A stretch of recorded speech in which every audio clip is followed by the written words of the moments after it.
Running our own business isn't easy, and it can be a tough gig for all of us at times, and only other business owners truly understand the challenges that we face. And on ScaleUp Radio, we aim to help make things just that little bit easier by interviewing guests who have been where you are now, regardless of where you are on the scale-up journey, and maybe facing some of the challenges that you are facing. And they offer their thoughts and advice on what has worked well for them, as well as what didn't, of course. And we've also combined many of these lessons into a practical scale-up handbook called the Entrepreneurial Scale-Up System. And there's details of this at the end of the episode. So welcome to ScaleUp Radio.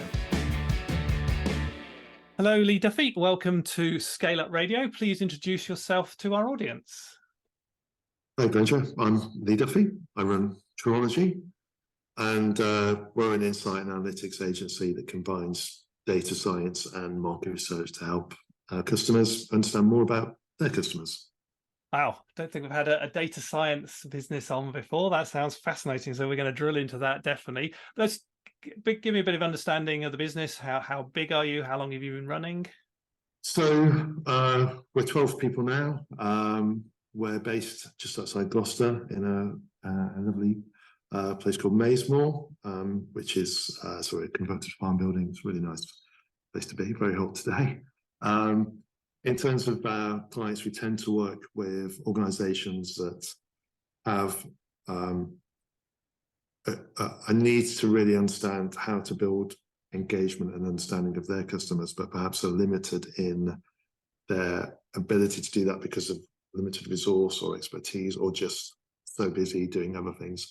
But generally, our customers tend to be people in marketing roles who have a good understanding of what they should be doing, and they need some help from a partner to work through that, to really understand more about where they should be spending their marketing budgets, how they can build engagement and conversion.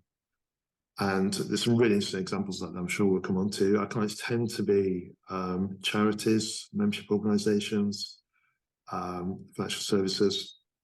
And in terms of the team, that sort of cuts across data science and analytics. So, pretty sort of technical skills, but also analytical skills to be able to draw out insights and intelligence from data and trends, and then combining that with the softer, more qualitative insights around needs, expectations from customers, and trying to always deliver to our clients tangible tools which are going to help them day to day. In terms of the length of time business has been going, I actually set it up in 2005, but for way too long, I was freelancing really, and it was just me under that brand. And then I sort of got smart in sort of 2014, 15, and that's the length of time that I've been building the team. And so far, so good. A couple of bumps in the road. Obviously, there's a big bump a couple of years ago. But apart from that, we're all guns blazing at the moment. It's going well. Brilliant. Well, we'll definitely get to that. But let's just drill down a bit more in terms of thinking about your customers. So, you talked about charities or financial services, or why would I come knocking on the door? I mean, you talked about I need to know more about the clients. What do you mean by that? Give our audience a better understanding. Yeah. So, good example.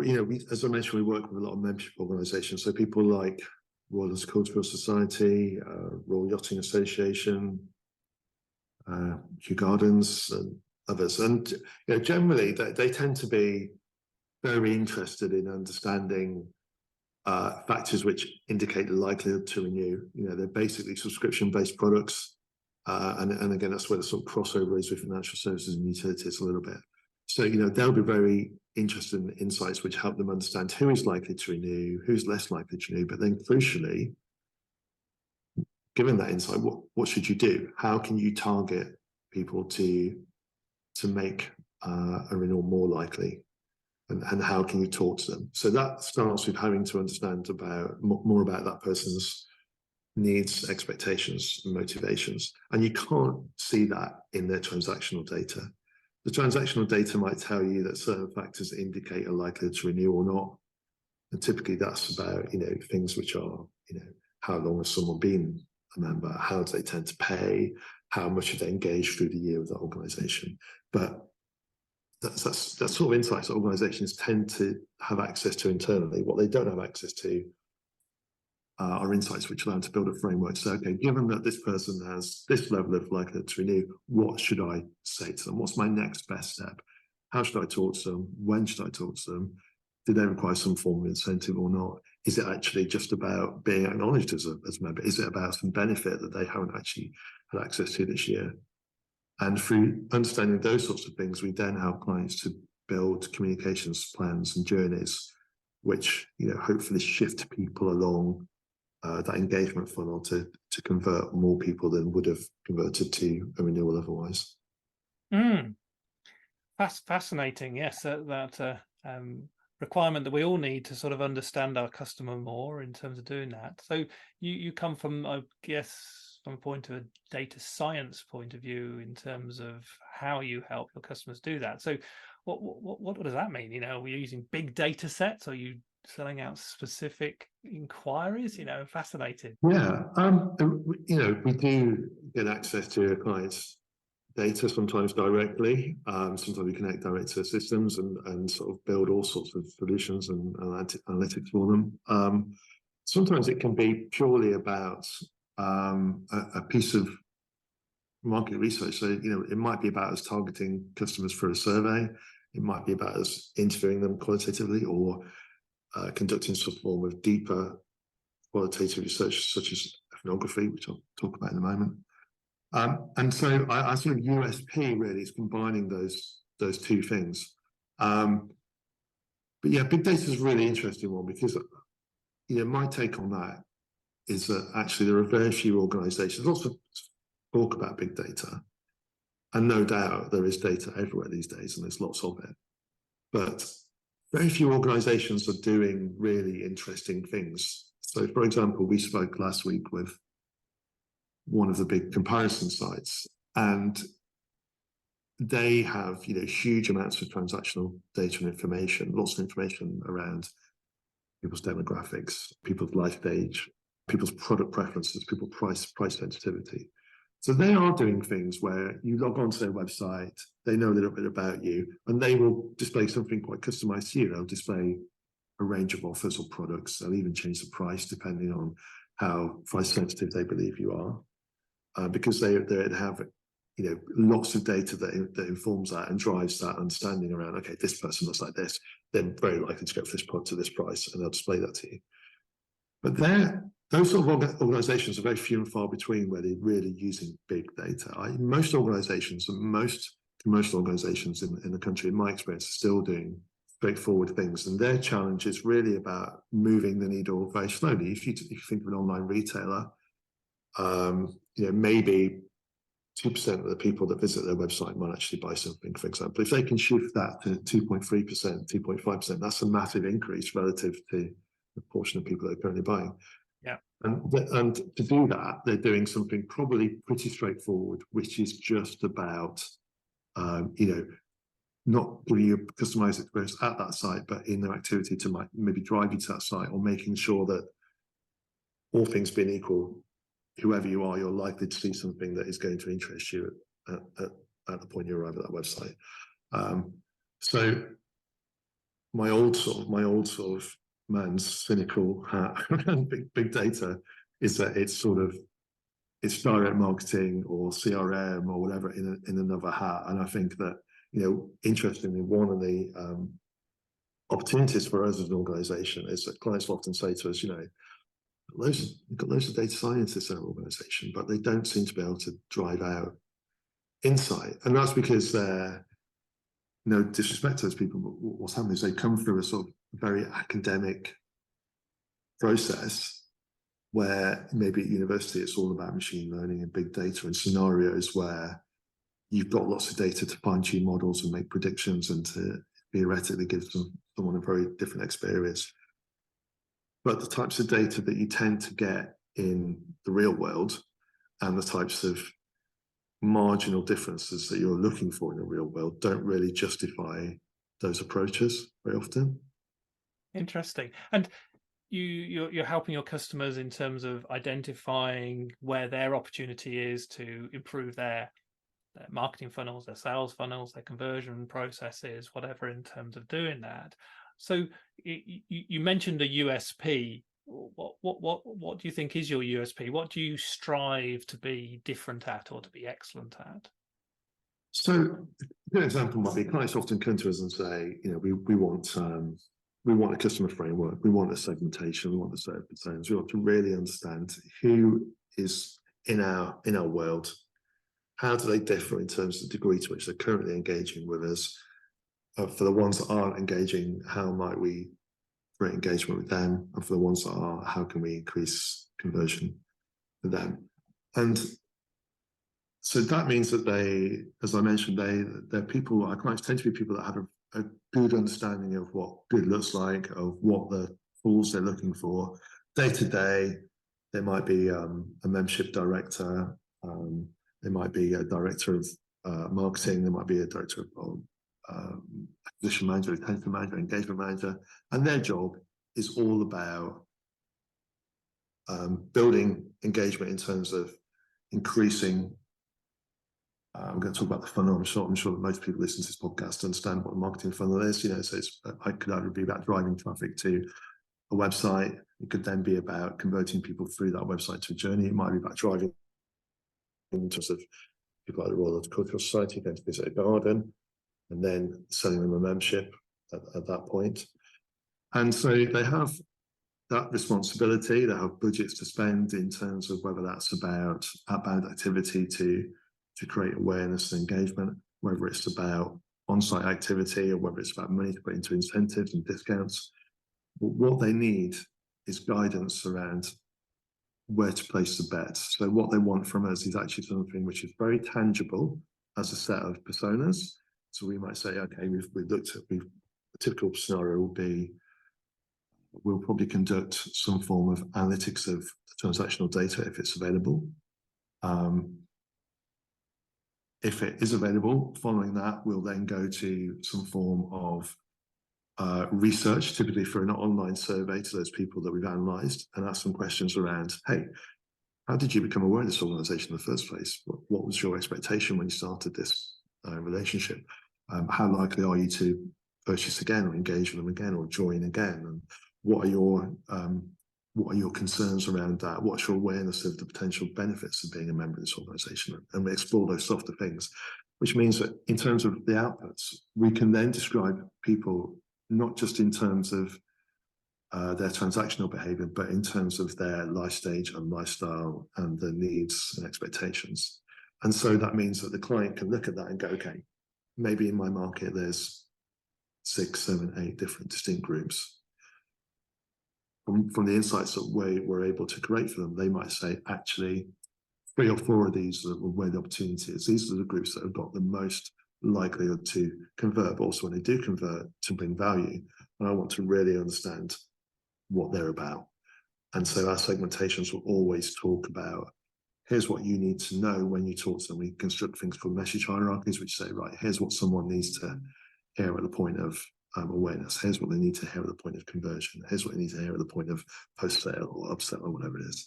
So it's a complete toolkit.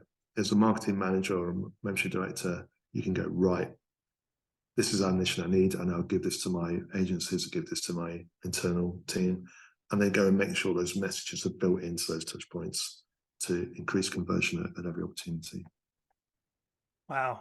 Oh, that's really fascinating, because that's part of the sort of the holy grail that we're always after in our thinking of marketing and sales, and you're using that data approach for that interactive approach with their clients to build that. Oh, that's absolutely fascinating. So tell me about the marketplace that you are in. Are there lots of companies like you? Are there a small, is it, what's the sort of marketplace for your type of research and sophistication? Yeah, I think one of the challenges that we have, and I constantly battle, is defining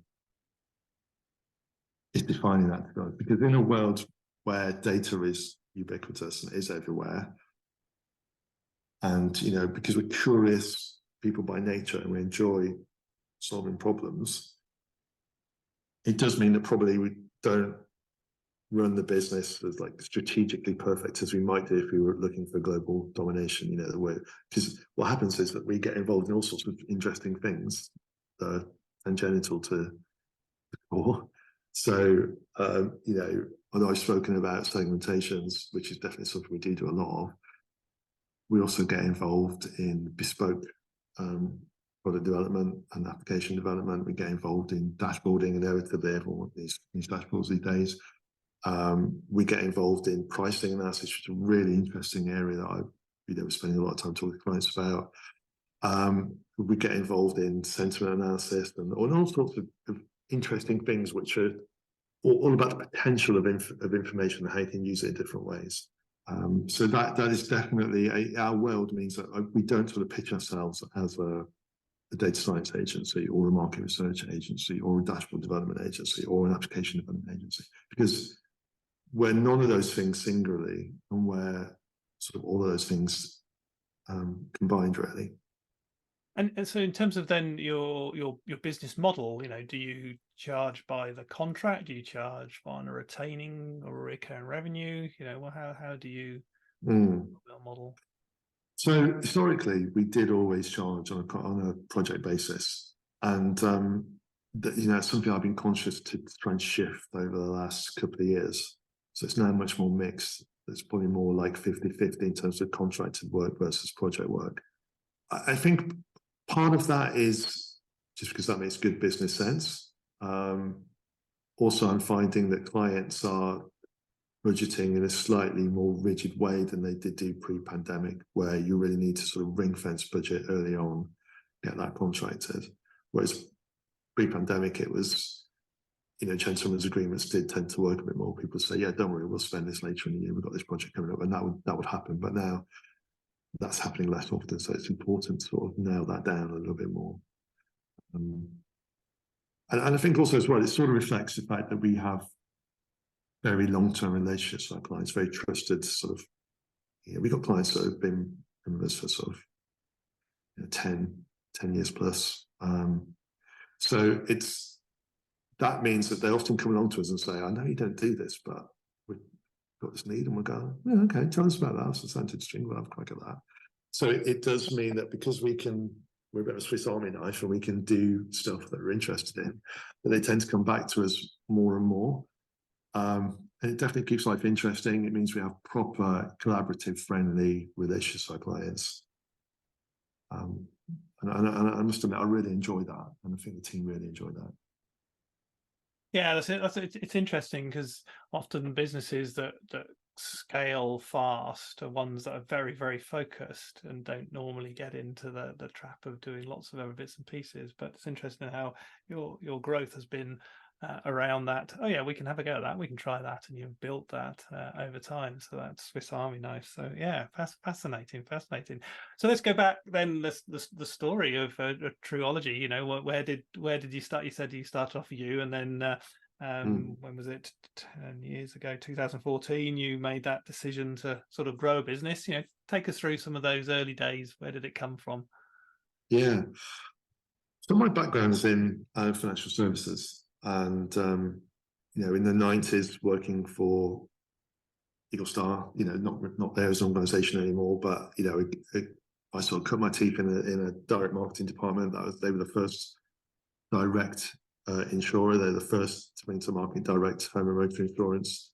And it was a world where direct marketing was really measurable, where there was a huge amount of activity going out in terms of you know, direct mail, yellow pages when that was a thing, TV, press, radio, where you really knew what you were spending and how many people you were reaching, and then obviously you knew from the call center, you know, what number they were calling, where they come from, where they've seen that number. So you're really able to look at response and go, right, if I spend X here, I'm going to get Y here in terms of response, and that generally converts at this level for this volume. And it was, you know, really data centric and a really exciting place to be. And I was lucky enough to find myself in a department there with quite a visionary sort of leader who saw the opportunity from data quite early on. And when when Eagle Star were actually bought by Zurich, this is back in the late 90s, I guess, early 2000s. We actually started an entirely new business, which was co-owned by Zurich, and we took our searches out to the market based on what we'd be able to do for Eagle Star. And that's a really exciting sort of time. And after a couple of years of that, I decided that I wanted to go and do a master's in marketing. So I went off to university to do that, and then I went to work for a consultancy specialising in FMCG. And that was, at that point, there was a conglomerate of partnership between several big FMCG manufacturers like Unilever, Walls, who were trying to share their own data, because their strategic problem was that the supermarkets at that point were having their own brands were becoming dominant, and the power of those producers and those big brands was receding. And to be honest, that's still a challenge that they haven't really been able to overcome. The supermarkets and their own brands are still very, very, very dominant, because those product owners, sort of fast-moving consumer good manufacturers, biscuits and tea and washing powders, they don't really have a direct relationship with the consumer. They don't really talk to you directly. So they're not really able to leverage that sort of relationship. And that's a really interesting time for me. We tried some interesting things there, interesting projects. And after that, I got asked to go back and join Zurich. At that point, I decided they wanted to start an internet bank, which was a really novel idea at the time. I think it was the first bank that had been entirely built from scratch for 100 years in the UK. Some really interesting ideas, which actually coming back to the market now in terms of integrated banking. So you log into an account and you can see all of your other financial accounts from other providers in a single place. That was their vision at the time. Worked there for a couple of years, and then someone in Switzerland in their infinite wisdom decided that it no longer was strategically the right choice for Zurich. So they decided to disband that after a couple of years of it building it and setting it up. And I got made redundant. And to be honest, it was sort of perfect timing for me, because I wanted to go and just do something on my own. I always wanted to start my own business, and I think that was the factor that led to opportunity, to be honest. And from there, I started freelance strategy and planning. Really enjoyed that. What I found is though that at that point in life, at that stage of my career, it was quite easy to earn quite a good living relative to my age doing that. And then I got to the point where actually the people that were my age had then moved into manager roles, senior management roles, and the income I was earning from consultancy and doing hands-on analysis and data planning and strategy wasn't really at the level I needed to be. So it was a case of, do I sort of go back into corporate world and take on a leadership role, or do I build a business? And that was sort of wake up call really for me to, and of course when I did it, I wish I'd done it years ago. It was, yes, I should have done it straight away. But that fear of another mouth to feed and that, income to bring in and before you can pay yourself, a completely ridiculous thought now, but at the time it felt like a real risk. Yeah. It is a genuine risk that holds back a lot of businesses in terms of growth. They think they need, maybe some capital behind them to do that or whatever. But actually, it's just a fear. You've got the right mindset and the structure. You can find the work. Yeah, your marketing. Well, guess what? Lee Duffy's a marketeer. So yeah. And I think that's one of the challenges actually when you do work for yourself. And I'm sure we'll come on to this in a bit, but I work quite closely with a couple of other people that run their own businesses, and we share clients and things. And I know a couple of them are sort of partners rather than individuals. And you can definitely see having that other sort of shoulder to cry on or encourage you and give you that little push you need sometimes, I think is really valuable. And I think probably having a large team now is giving me some of that, which is great. Yeah. So you started to grow the business for 10 years. You've got 12 people now in terms of doing that. People always the difficult one in terms of one of the many jigsaws of business. You know, what's worked for you in terms of recruitment? What hasn't worked for you in terms of recruitment? Yeah, I can tell you lots of stories about that, but I think it's all about timing, really. It's all about synchronicity, I find, and there's only so much you can do to mitigate for that, really, in a way, I think.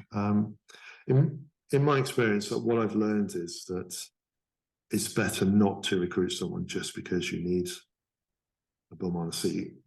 You know, I've certainly made that mistake in terms of bringing someone in, sort of knowing that actually that they're not the right person, that they're probably going to not really be able to do the job. And it's better for them and for you if you're just honest about that. I suppose as well to trust my own judgment around people in terms of just gut feel for how they fit. That said, we always do testing up front. We pay for third-party testing, and I found that tremendously valuable. I'm quite optimistic by nature, so I tend to look at someone and always feel that it can work. It's going to, and I've learned to sort of measure that. Absolutely, that's got to be a factor for me. That I like them and that they're enthused about working for us. But they also have to have, be able to walk the walk, really. And so having that testing element has been a really good way to sort of prevent some issues further down the line. And have you recruited because you've got work coming up? Have you recruited and then gone and found the work? You know, it's interesting you said you've learned not to put bums on the seat. So I guess that's recruiting because you've got work. You know, how have you sort of settled into your successful recruiting process? Yeah, I mean, I would say I think it's so much about timing still. I mean, at the moment we're at a point where, yes, we are over-resourced. I've built resource deliberately because I can see a good pipeline and I want to be ready for it and I want to avoid stress when that comes in. But that is still a risk. That is still a business decision that I'm comfortable with, but I can't say that in a year's time I would still make the same choice if the pipeline wasn't there or if the money wasn't in the bank. So I think you always have to be pragmatic about it. And, I think that's one of the most difficult things about running a business, I think, is being comfortable with, with taking risks on the basis that some of them might work and some of them won't. And you can never mitigate for anything. But definitely in ideal worlds, building resource in advance is definitely a better place to be. It also gives you, I've noticed as well with people that, I'm learning all the time about the team and what their strengths and weaknesses are, and that some people need to go away and think about things before they can commit to it, but then they absolutely will, and they'll just own it and run with it. Yeah. Whereas other people might say, yeah, I can do that, and then come back to you and realise that they don't know where to start. And you need a mix of those. You need a mix of people in your team. What I have found as well, we've recruited quite a few people this year. I think we've recruited 4 people over the last probably 12 months or so, and they're all fairly young. They're all in their 20s. And that's actually brought quite a lot of energy into the team because it's brought our average age down quite a bit. They're really, really good at collaborating, getting on together. And it's allowed me to do something which I've been attempting to do for a long time with partial success, to sort of step away and just let people figure stuff out for themselves, shout when they need help. And then obviously they grow, the business grows as a result, and the business strengthens as a result. And that's just sort of counterintuitive to actually bring young people in with sort of enthusiasm and intelligence. They can actually do quite a lot of that, whereas you might have assumed that you needed lots of experience under your belt to behave like that. I found it to be the opposite, really. Interesting. Yeah, so changing the energy in the business by bringing the younger people in terms of doing that. I mean, my next question was going to be around culture. As you've grown, you've got to build a culture that's successful, a culture that is initially based on your principles and structures. Just wondering, what things have you put in place to sort of keep your culture true and focused on what you wanted to achieve? Yeah, for me, it always comes back to what is the right thing to do for the client, and having that collaborative relationship. Can we really hand on heart say that was the right thing to recommend for the client, because we want them coming back to us again. We want them working with us for the longer term, and then beyond that, being a good team, a strong team. That's something that we really try to encourage. We do get together socially as much as we can. We do encourage, we have a stand-up every day, and part of that is for people to put their hand up and say, actually, I'm not too busy today, does anyone want a hand with anything? And to share, although we have structures in terms of different teams with different specialisms, there's a shared ownership of everything. Everyone has responsibility to clients. So even if you might be asked to do something which isn't formally in your job description, and that's cool. That's part of the deal. That's part of the culture that we have, and we all benefit from that sometimes. Yeah. Do you have any other structures you've built to sort of keep the focus going? So you've got the daily stand-ups, which is awesome. I totally agree with those. Yeah. So that's still something that we're bedding in. I am, by nature, I'm sort of, I tend to not like too much structure. But as we've grown as a team, it's clear that actually is increasingly important to people. And so that's that, as we've grown, one of my challenges is that more and more of my time is being taken from, to growing the business to just running the business in terms of, putting in procedures, putting in process.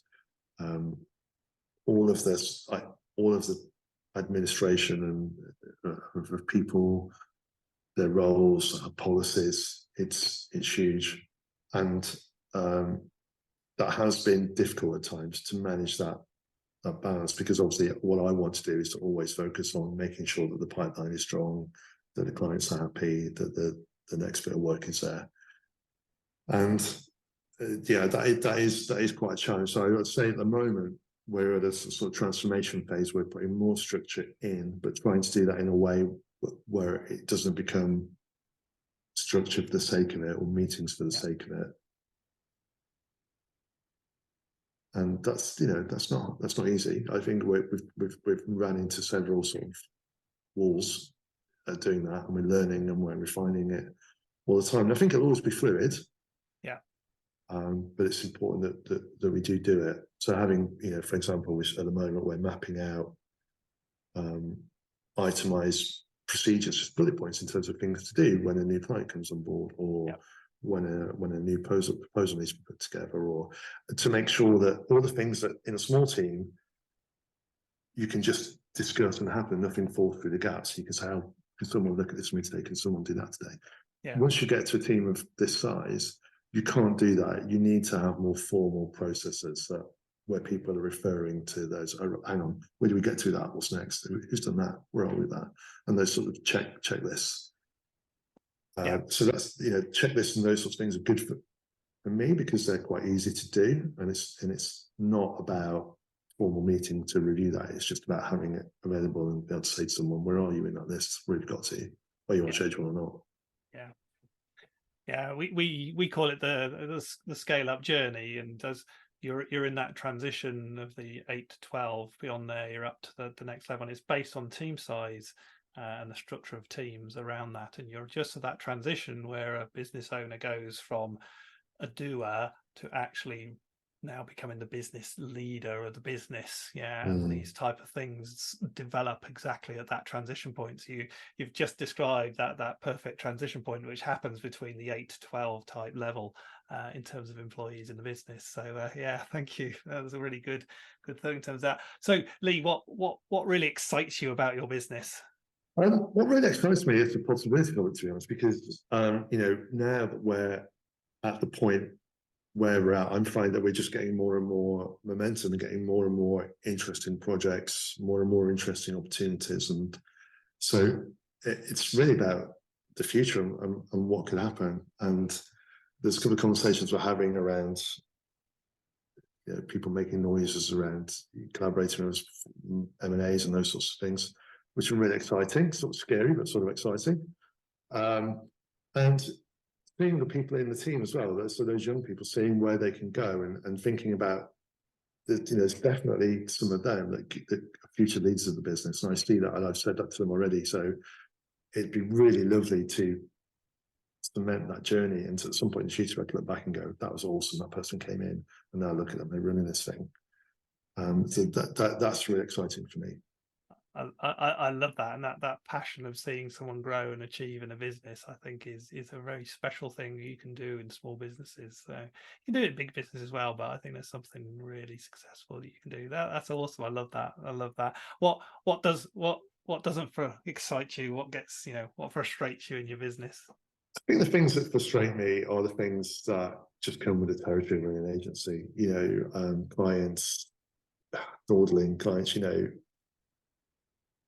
just taking their time over stuff because they've got the luxury of not doing it. Whereas for you, you're thinking, I'd really love to get that in this month because we're a little bit light, or I'd really like to get that in, So that's a permanent frustration. But I think that equally, when you do work client side, you realise that you've got internal stakeholders that you just need to bang away at and get them to say yes, and that's equally as frustrating.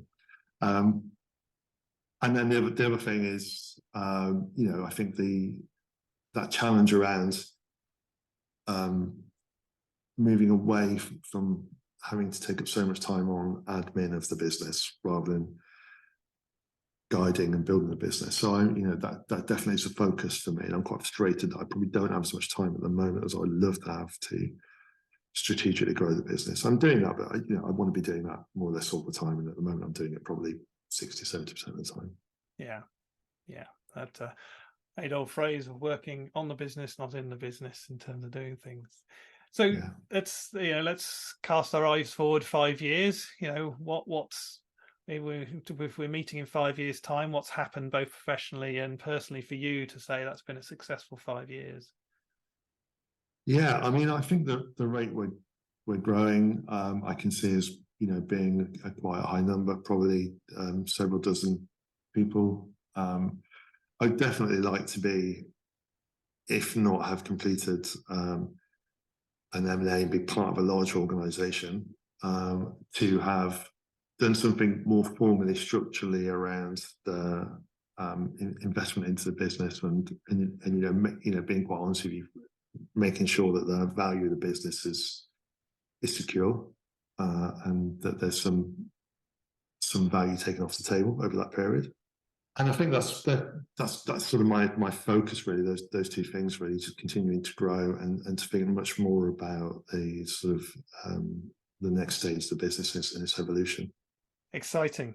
Well, Lee, what a fantastic conversation, we're 45 minutes in terms of that, what really in terms of, from your starting point of, working for yourself and then realizing that actually you wanted to grow a business because of the change in salary expectations that you were driving in terms of thinking.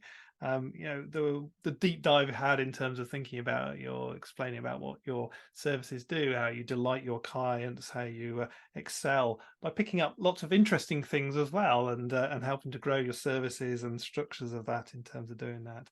And you're really about driving that insight. And I thought that was really fascinating, driving insight in terms of what you're trying to find for your clients. But not just that, the growth and the development of your business, how you've gone about it, slowly growing in terms of your headcount, the wonderful learnings that we all go through in terms of recruiting people and finding the right way of doing that over time, and some great thoughts there about upfront testing of people. I thought was really good. And what I particularly take away is that real passion of yours. You've gone from you yourself, you've developed a business, and your passion is now about, you talk about growing your people, making them successful through the growth and the development of the business. And I think that's a really awesome, outcome and thinking of what you're about and trying to do. And I love that very much. And thank you so much for that really powerful thought of small business owners. We look after our people as much as they look after us in terms of helping us achieve what we want to achieve. Yeah. So if I may, we finish off with a quick fire round. Last few questions. If you go back to your younger self, what advice would you give yourself? I'm afraid I'm probably going to be quite boring because I've listened to a few of the podcasts. Is that, just be braver, give yourself a break. And, definitely that thing about just employ another person as soon as you get the opportunity to do that. You won't regret it. Brilliant. Yeah, so being brave but giving yourself a break, they're two different aspects of that sort of thing. Yeah, but brilliant. Thank you so much for that. What books do you recommend? A book that I really like is one called the Entrepreneurial Operating System, EOS. And there's a few books that spin off that. I found that really real life and pragmatic in terms of just some good structures that help you run a small business. Awesome. Yeah, totally agree with that one. Podcasts, do you listen to any? I do. I'm afraid I don't listen to many business podcasts because I find that time, I like to just sort of switch off from work. I tend to be driving or traveling somewhere. The one that I do listen to, which is business related, is called the Agency Advantage. And I'm also a member of a networking group of people that run agencies, and they tend to have Zoom calls from different experts. I tend to listen to a few of those from time to time as well. Brilliant. Onto your mobile phone now. Are there any apps that really make a difference for you? I do enjoy the Calm app, I've got to say. I think it's really important to try and switch off at some point during the day. I'm not as frequent user as I love to be, but I do try. And also like Duolingo. I love learning a different language. So I'm sort of learning Spanish at the moment. I'm enjoying that. Awesome. Love that. My favorite question of all, who's had the most influence on you as a business leader? Yeah, that's a really interesting question. I mean, I don't think I could pick one individual. I've definitely had some really good and bad managers in the past, and I tend to reflect on those experiences quite a lot. And the best managers I've had just encourage you, and see where your strengths lie and give you opportunities to play to those strengths. And that's what I try to do. Your most successful marketing or lead tactic? I've been quite a few of those. I think that's a really arrogant thing. I don't mean that, but there's been a few good examples of things where we've really made a difference. One is for a membership charity where we help them achieve over £5 million of additional gift aid income in 18 months. Another one has been where we've helped Kew Gardens increase their membership pricing by understanding which benefits are driving preference and value. There's a really nice case in our website which talks about that. So some really good things that we're really proud of to be able to look back and go, yeah, that made a difference. And we won an award last year for our work with a client called Boundless, who are a membership organisation for the public sector, and that's really great to get that recognition as well. Congratulations on that, and definitely recommend everybody comes knocking on your door if you can create those type of insights to help people grow their businesses. So that's fantastically. So finally, how can people get hold of you? Yeah, so I'm sort of everywhere really. You can contact me on LinkedIn. You can find me Lee Duffy on there, or lee@truology.com. And yeah, as we say on our website, we're in Maysmore. It even says if you want to pop in, we might even take you to the pub. So we're always around, we're always here, always happy to have a chat and grab a coffee and talk to people about what they're up to. Well, thank you, Lee. Thank you for an amazing conversation today and some real intriguing thoughts for our audience. Thanks, it's been great. I hope you enjoyed that discussion. And if you're building and scaling your own business, you might well be interested in our book, The Entrepreneurial Scale-Up System. And it's exactly what it says on the tin. It's a practical handbook around scaling a business in a structured way. And you can order a copy on all your favorite online retailers, including an audio version, or you can find it and other supporting resources on our website, www.esusgroup.co.uk. That's esusgroup.co.uk, which is esusgroup.co.uk.